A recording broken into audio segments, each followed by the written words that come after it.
एक समंदर में सपना और संजना नाम की दो जलपरी बहनें रहती थीं। वो दोनों दिखने में बिल्कुल एक जैसी थी और बहुत ही खूबसूरत भी थी। दोनों बहनें बहुत ही शक्तिशाली थी और साथ ही बहुत ही नेक दिल भी थी। वो हमेशा दूसरों की मदद करती थी। दोनों को जमीन पर जाना और गरीब लोगों की मदद करना बहुत पसंद था। संजना, मुझे समंदर से ज्यादा जमीन पर रहना अच्छा लगता है।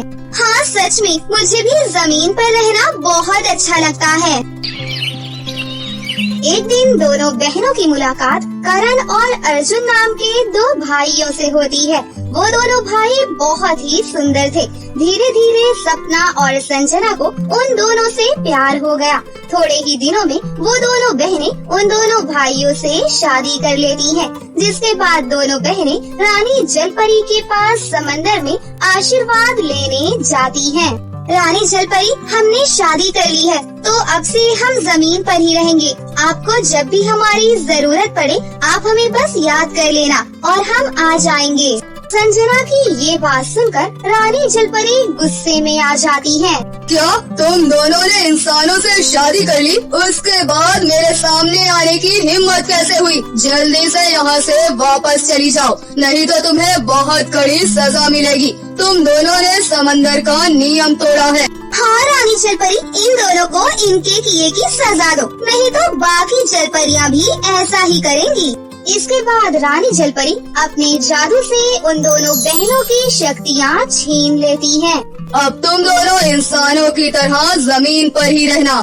इतना कहकर रानी जलपरी दोनों जलपरियों को जमीन पर भेज देती हैं। करण और अर्जुन के पिता मोहन बहुत ही लालची और चालाक व्यक्ति था। दोनों भाई अपनी अपनी पत्नियों को लेकर अपने पिता के पास आते हैं।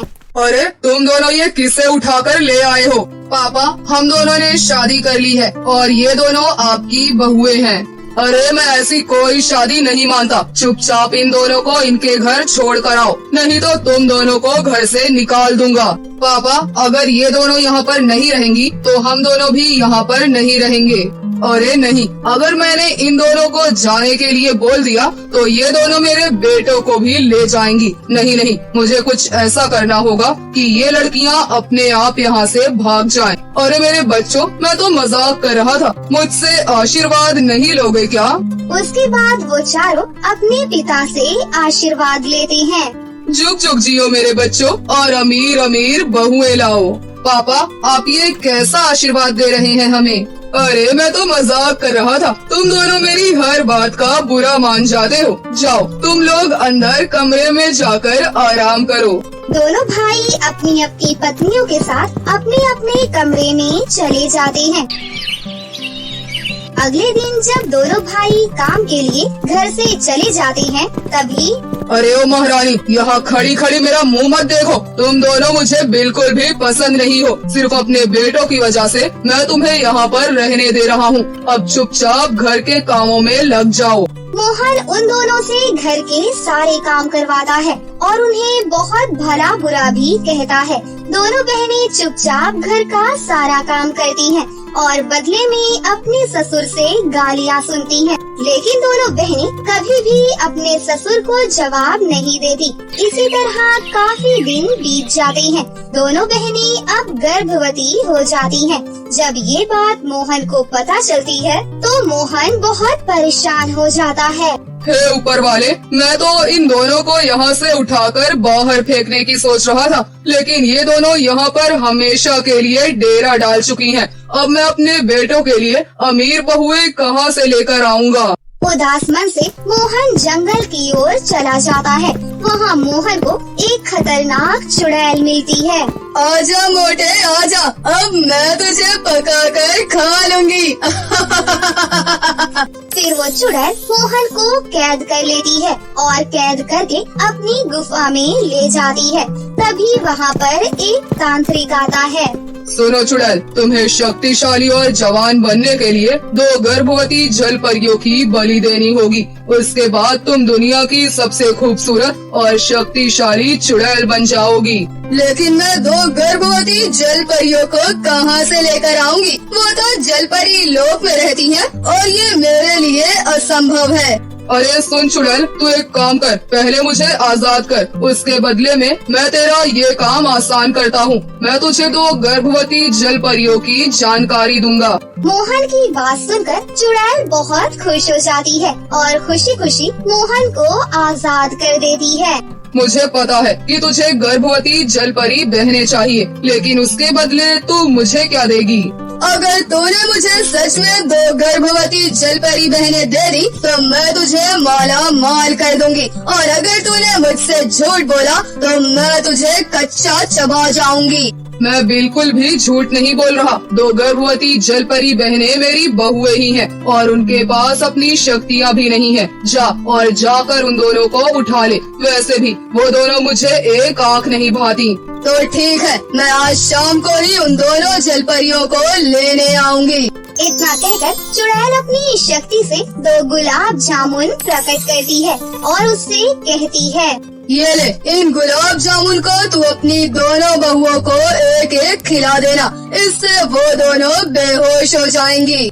मोहन वो गुलाब जामुन लेकर जलपरी बहनों के पास पहुंच जाता है और उनसे कहता है, अरे मेरी प्यारी बहुएं, किधर हो तुम दोनों? तुम दोनों मुझे माफ कर दो, मैंने तुम्हारे साथ बहुत बुरा व्यवहार किया। तुम दोनों अब गर्भवती हो। चलो ये काम वाम छोड़ो और ये गुलाब जामुन खा लो, इसे मैं बाजार से तुम्हारे लिए लेकर आया हूँ। भोली भाली बहनें मोहन की बात मान लेती हैं और उन गुलाब जामुन को खा लेती हैं। गुलाब जामुन खाने के बाद दोनों जलपरी बहनें बेहोश हो जाती हैं। इसके बाद मोहन अपने दोनों बेटों के पास जाता है और उनसे कहता है, अरे बच्चों, तुम दोनों जरा बाजार जाओ और वहाँ से सामान लेकर आओ। इन दिनों बहुओं को हेल्दी खाना देना बहुत जरूरी है। इतना सुनकर मोहन के दोनों बेटे सामान लेने के लिए बाजार चले जाते हैं। शाम होने पर मोहन के पास वही चुड़ैल आ जाती है। इसके बाद चुड़ैल मोहन को बहुत सारे सोने के सिक्के और कुछ पैसे देती है और दोनों जलपरी बहनों को वहाँ से उठाकर ले जाती है। कुछ देर के बाद दोनों लड़के अपने घर आ जाते हैं और मोहन से कहते हैं, अरे पापा, संजना कहाँ है? और पापा, सपना कहाँ है? मुझे क्या पता, मैं अपनी जेब में थोड़ी ना डालकर घूमता हूँ तुम्हारी पत्नियों को। तुम्हारी पत्नी है, मुझे तो कभी बताकर नहीं जाती, तो मुझे कैसे पता होगा? इतना कहकर गुस्से में मोहन वहाँ से चला जाता है। दोनों भाई उदास होकर बैठ जाते हैं। तभी वहाँ पर एक बच्ची भागती भागती आती है।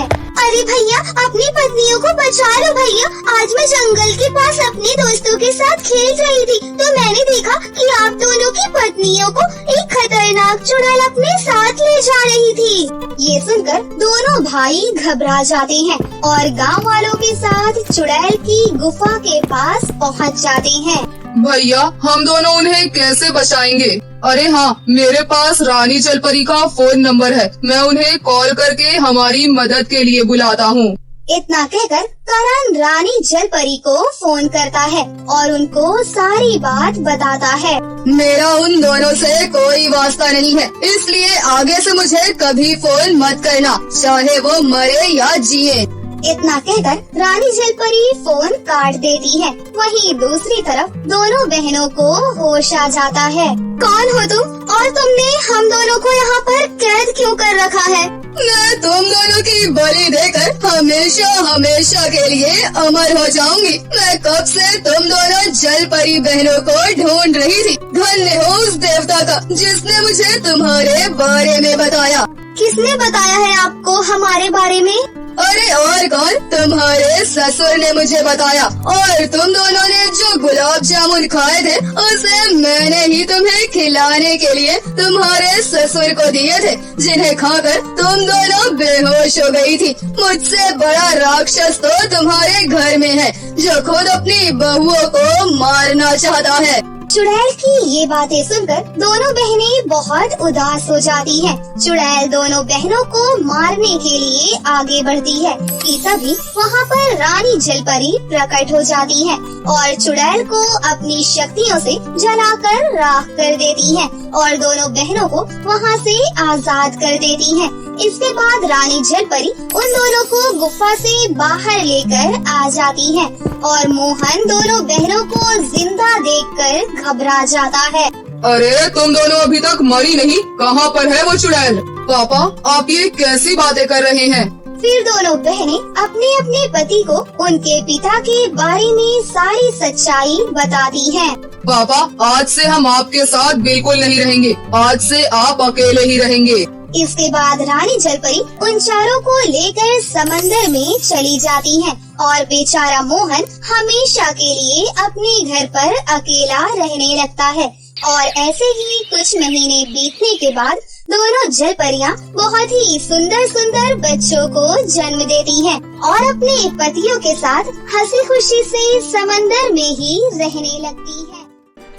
एक बार की बात है, हिंद महासागर में दो जलपरी सहेलियां रहती थीं। वो दोनों गर्भवती थीं। कुछ ही हफ्तों पहले समुद्र में आए एक तूफान की वजह से उन दोनों के पतियों की मौत हो गई थी। दूसरी तरफ जलपरियों के नियम के अनुसार जब भी कोई जलपरी गर्भवती होती है तब उनके सर पर एक जादुई हीरा प्रकट हो जाता है। इस वजह से उन दोनों जलपरियों के सर पर एक जादुई हीरा प्रकट हो गया था। दोनों सहेलियां अपने होने वाले बच्चों का बहुत ध्यान रखती थीं और रोज अच्छा खाना पीना खा के साथ साथ काफी तरह की एक्सरसाइज भी किया करती थी। इस तरह सब कुछ ठीक चल रहा था। फिर एक दिन अचानक उस समुद्र के किनारे एक दुष्ट जादूगर आ जाता है। मुझे खबर मिली है कि समुद्र में दो जलपरियां गर्भवती हैं और उनके सर पर जादुई हीरा है। मुझे उन दोनों जलपरियों को मारकर जादुई हीरा हासिल करना होगा। उसके बाद मैं उन दोनों हीरों को अपनी जादुई छड़ी के ऊपर लगाकर सबसे बड़ा जादूगर बन जाऊंगा। उसके बाद जादूगर अपने आप को एक बड़े से सांप के रूप में बदल लेता है और उसके बाद वो सांप समुद्र में जाकर दोनों जलपरियों की खोज करने लगता है। थोड़ी देर के बाद वो सांप समुद्र के बीचों बीच मौजूद एक चट्टान के पास पहुंच जाता है। दोनों जलपरियां चट्टान के ऊपर बैठकर समुद्री फल खा रही थीं। उन दोनों को देख सांप बड़ा सा मुंह फाड़ लेता है और उन दोनों जलपरियों को मारने के लिए आगे बढ़ता है। अचानक इतने विशाल सांप को देखकर वो सहेलियां घबरा जाती हैं। अरे ये क्या है? ये अचानक पानी से इतना बड़ा सांप कहाँ से निकल आया?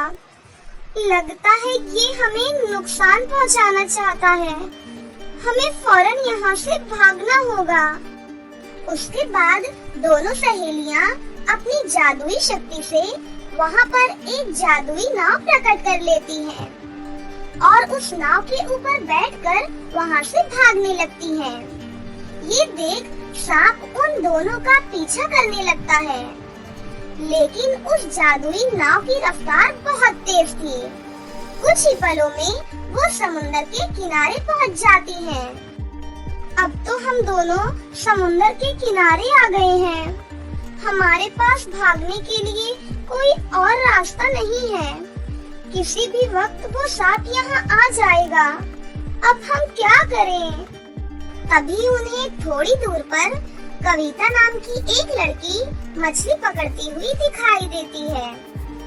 दोनों जलपरियां कविता को आवाज देकर अपने पास बुला लेती हैं। हमारी मदद करो लड़की, एक बड़ा सांप हमें जान से मारना चाहता है। समुद्र के बाहर हम दोनों की शक्तियाँ बिल्कुल काम नहीं करती और ना ही हम दोनों पानी के बिना जिंदा रह सकते हैं। इसीलिए तुम हमें किसी पानी वाली जगह पर ले चलो, तुम्हारी बड़ी मेहरबानी होगी। कविता एक दयालु लड़की थी। वो फौरन दोनों जलपरियों की मदद करने के लिए तैयार हो जाती है।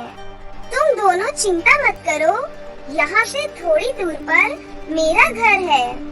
मेरे घर के पीछे पानी से भरा एक बहुत बड़ा खड्डा है। मैं तुम दोनों को उस खड्डे में डाल दूंगी। उसके बाद कविता एक एक कर दोनों जलपरी सहेलियों को अपने घर ले जाती है और उन दोनों को घर के पीछे पानी से भरे खड्डे में डाल देती है। फिर कविता दोनों जलपरियों को छुपाने के लिए वहाँ रस्सियाँ बांध देती है और उन रस्सियों पर अपने कपड़े लटका देती है। अब तुम दोनों को कोई नहीं देख पाएगा। तुम दोनों पूरी तरह सुरक्षित हो। देखो, हम दोनों इस वक्त गर्भवती हैं। हम अपने बच्चों को लेकर कोई खतरा मोल नहीं ले सकते। इसलिए अगर तुम्हें कोई तकलीफ ना हो तो हमारे बच्चों के जन्म होने तक हम दोनों को यहाँ रहने दो। तुम दोनों बेफिक्र होकर जितने दिन चाहो उतने दिन यहाँ पर रह सकती हो। मुझे तुम दोनों से कोई परेशानी नहीं है। कविता का मीठा स्वभाव देख दोनों जलपरी सहेलियाँ बहुत खुश हो जाती हैं। उसके बाद वो दोनों कविता को अपने सर पर मौजूद जादुई हीरे देते हुए कहती हैं, जब तक हमारे बच्चों का जन्म नहीं हो जाता तब तक तुम दोनों हीरो को अपने पास संभाल कर रखो। कविता हीरो को अपने घर की अलमारी में छुपा कर रख देती है।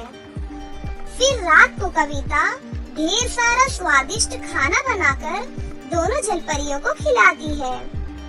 कोमल की इतनी खातिरदारी देखकर दोनों सहेलियां बहुत खुश होती हैं। इस तरह कुछ दिन बीत जाते हैं, लेकिन एक दिन अचानक वो विशाल सांप कविता के घर पहुंच जाता है। सांप को देख दोनों जलपरियां घबरा जाती हैं। अरे, ये सांप तो यहाँ पर भी आ गया। अब हम क्या करें? लगता है हम दोनों नहीं बचेंगे। तभी वो सांप जादूगर के रूप में बदल जाता है। तुम दोनों के सर पर मौजूद जादुई हीरे कहाँ चले गए? मुझे वो दोनों जादुई हीरे चाहिए। चलो जल्दी से मुझे अपने जादुई हीरे दो, वरना मैं तुम दोनों को जान से मार दूंगा। नहीं नहीं, तुम एक दुष्ट जादूगर हो। तुम हमारे हीरो का गलत इस्तेमाल करोगे, इसलिए हम अपने हीरे तुम्हें नहीं देंगे। ये सुनकर जादूगर गुस्से से भड़क जाता है और एक खतरनाक सांप का रूप धारण कर लेता है। लेकिन तभी वहाँ पर कविता आ जाती है। अरे, ये सांप तो इन दोनों को जान से मार देगा। मुझे कुछ करना होगा। तभी कविता को उन दोनों जादुई हीरो का ख्याल आता है और वो फौरन अपनी अलमारी से उन दोनों जादुई हीरो को निकालकर उनकी शक्ति से वहाँ पर एक बहुत ही बड़ी चील प्रकट कर देती है। फिर कविता का इशारा पाते ही वो चील सांप के ऊपर टूट पड़ती है और अपनी चोंच और पंजों से उसे मारना शुरू कर देती है। देखते ही देखते चील सांप के शरीर के टुकड़े टुकड़े कर देती है और अगले ही पल खून से लथपथ जादूगर अपने असली रूप में आ जाता है। तभी अचानक उसके शरीर में आग लग जाती है और वो पूरी तरह जलकर राख के ढेर में बदल जाता है। इस तरह उस दुष्ट जादूगर को उसके किए की सजा मिल जाती है। फिर कुछ दिनों बाद जलपरियां दो खूबसूरत बच्चों को जन्म देती हैं और कविता का एहसान चुकाने के लिए उसे अपने जादुई हीरे देकर समुंदर में चली जाती हैं।